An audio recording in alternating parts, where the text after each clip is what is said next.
Maka perubahan undang-undang termasuk undang-undang TNI harus dikembalikan berdasar peristiwa. Saya pada prinsipnya sepakat bahwa TNI itu tugas utamanya adalah untuk menjaga keutuhan dan kedaulatan negara. Itu prinsip yang utama ada dalam konstitusi.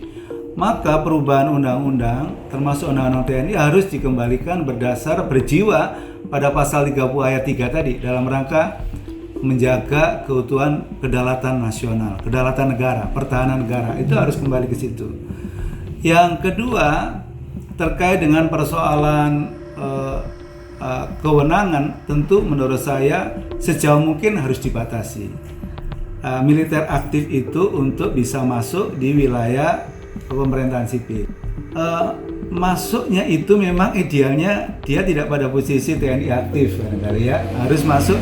Ya sudah, kalau di kepala misalkan masuk jadi bupati wali kota ya sudah, berhenti dulu dari posisi aktif gitu. Dia harus masuk pada wilayah ini, wilayah sipil. Maka tidak boleh harus TNI aktif gitu. Ada syarat ya, maksudnya kalau memang betul-betul pada jabatan tertentu ya harus tidak aktif dulu, baru kemudian bisa masuk ke wilayah sipil gitu.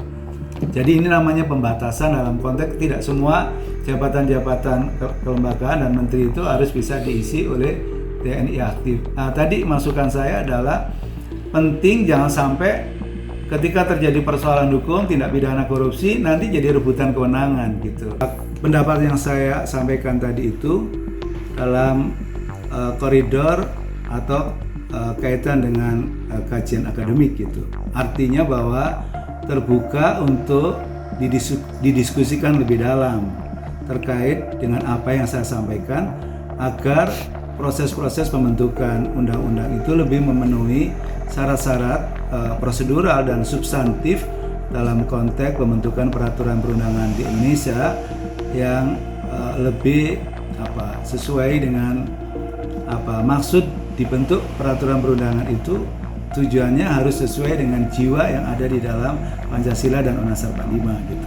Bukan semata-mata itu adalah berkaitan dengan persoalan kewenangan, tapi kewenangannya harus bisa dirujuk pada konstitusi gitu.